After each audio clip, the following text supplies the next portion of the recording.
Is the recent proposal to allow sex offenders the right to remove their name from the sex offenders register yet another example of Parliament losing its powers over Europe?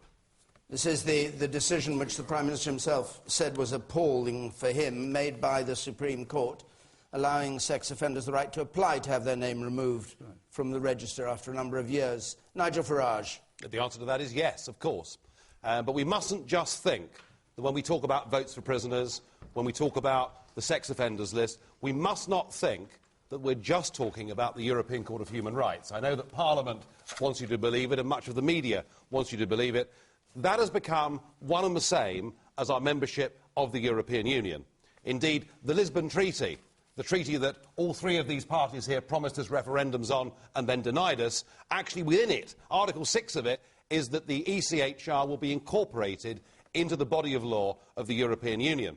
So we're in a situation here where what Parliament did last week by saying no to votes for prisoners was in fact to demonstrate its own impotence. What has happened over the course of several decades now is that our political classes have literally given away our ability to govern our own country. They've given away our democracy. Michael Heseltine has been doing it for decades. The others here joined in rather later. And we now have a situation where foreign judges of dubious provenance can decide how we operate and how we live in this country. Now, I have a view on this.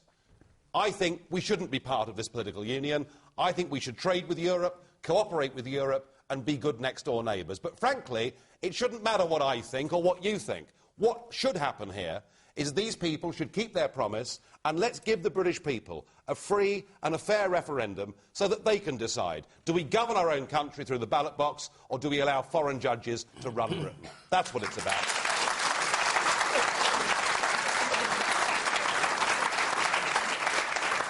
Michael Heseltine.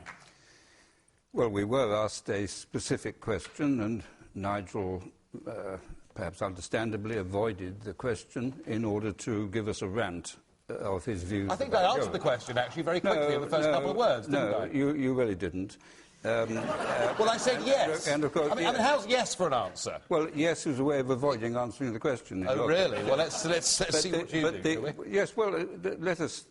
There are two specific issues here. One, whether the decision about prisoners or paedophiles is the right one, and secondly, whether we should be part of what was set up in 1948, the European Court of Human Rights, in order to say to the suppressed people of Eastern Europe that there is a hope and an opportunity and a beacon of justice and freedom in the West. And we will be here as long as it takes to change your regime. And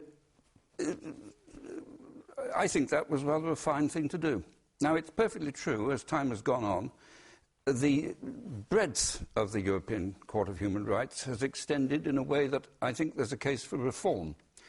But I'm not sure that we want the Foreign Secretary of this country to go across the world preaching decency, freedom, the right of people to behave as they like, to be told, but you are the only Western country to have torn up the one treaty that enshrines those rights in law.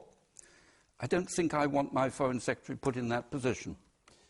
Do you think it's a good idea to have a British Bill of Rights, then, to take the place of the other, which is what David Cameron says he wants? Well, they've set up a commission to look at that. Do you want it yourself? But my own guess is it won't. It will still leave us with a substantive issue.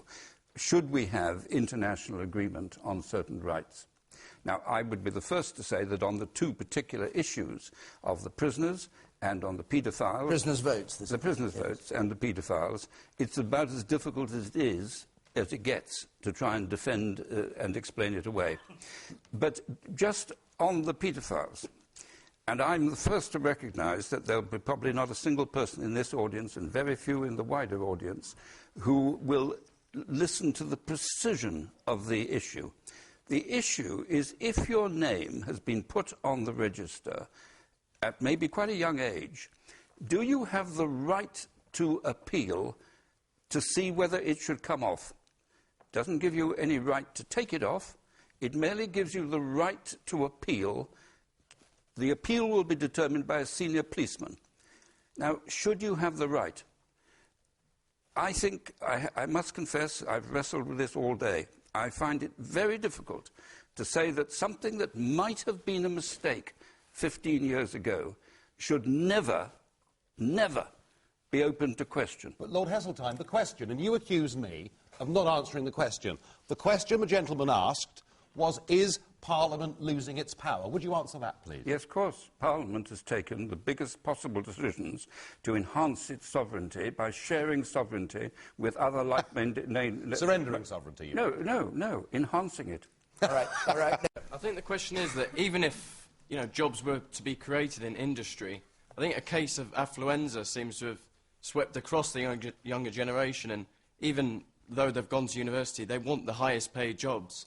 And I don't think that jobs in industry are actually going to pay that, and I just don't think that, you know, jobs in industry will enable people will want to go into those jobs. Nigel Farage? Well, you know, the questioner is absolutely right. I mean, I think IDS is a very good man and one of the best parts of this government. He really is. He's a cabinet minister who has actually studied his brief and cares about it passionately. But you're right. None of it will work unless there are jobs to go to. So how do we create jobs? That's really the question. And nobody tonight so far has talked about small businesses. Because we can talk about big manufacturing companies, sir, and all the rest of it, but actually 3/4 of people who work in the private sector in Britain work for firms with 10 or less employees. They are the people, more than anybody, that have suffered massively, not just under Labour, but under the Tories before, under this welter of regulations, especially employment regulations, whereby, you know, if you're a small employer, you're terrified of taking anybody on because you can finish up very quickly with a costly industrial tribunal. It is very scary running a small business. I know. I did it for 9 years when I had a real job before politics. So we need to reduce the regulatory burden on small businesses to make it easier for them to hire and fire, especially young people. And to do that, we need to tell the EU where to go because most of the regs come from there. Secondly, what we need to do is control the amount of foreign, unskilled labour coming into Britain. We've had an open door since 2004 to the whole of Poland and Eastern Europe. Amazing, since 2004, there have been 1.3 million new jobs created for foreign-born people, and yet the number of UK-born people working has gone down by 1/3 of a million. And the last thing I would say... Foreign, therefore, meaning anybody outside Britain. Meaning anybody outside Britain, of course. I mean, you know, whether you come from Poland or Pakistan, it seems to me this is overseas, and that's how we should view it. And lastly, can I say one thing, and in fact I do agree with Vince's party on much of this, what we need to do is to incentivise people to get off benefit and get back to work.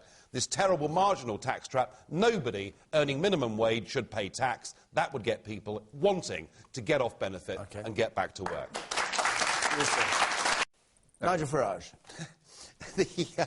I think that in a world where we're used to professional career politicians, we're not used to anybody resigning over anything. We're not used to anybody apologising over anything. I mean, Gordon Brown, our Chancellor for all those years, the man that sold off 400 metric tonnes of gold at less than $300 an ounce, that signed us up to PFI deals, which will leave us in ruin for years. I mean, all the awful things that Brown did, and never at any point did he hold his hands up and say, we got this wrong? And we've seen this from government, so I think that, and I do agree with Michael, that you know, forests don't necessarily need to be managed by the state, but I think this was mishandled so badly that everybody thought the forests were going to be sold off to private companies, fences would be put round them, public access would be lost. They made an absolute botch of it, and I think to recognise, as quickly as they have, they've made a botch of it. I reckon the majority of people watching this programme tonight will say, isn't it nice for once to see a minister at the dispatch box saying, we got it wrong, we've changed our minds. It's rather refreshing. There are a lot of questions about whether we should go on funding aid to India. Nigel Farage. Well, we're giving £50 million a day to the European Union, and on top of that, we now have and that budget is due to go up by 60% in the next 2 years. And at the same time... Do you answer every question in terms of Europe? Even a question that's asked about India? You know, it's interesting, David. But this, of course, is the great truth of our life that everyone's tried to deny for years, is just how important this issue is, Yeah, but and the fact that most of our laws come from here. Yeah, but it wasn't the question. Well, Can you answer Corinne Rose's question? Well, I've answered. I'm the only panellist that's answered each of the questions directly before. I will come to your question. It is completely mad that here we are with aircraft carriers, with no aeroplanes, where this week we've announced that 100 pilots, who we'd spent an average of £3 million each on, who'd almost completed their training, suddenly being told it's all ended, and yet we're going to give £300 million a year to a country that has aircraft carriers, with up-to-date jets, with trained pilots, with nuclear weapons, and with a government that admits it doesn't need the aid. We are pouring too much money away. To find out more about who we are and what we stand for, go to the UK Independence Party website at www.ukip.org.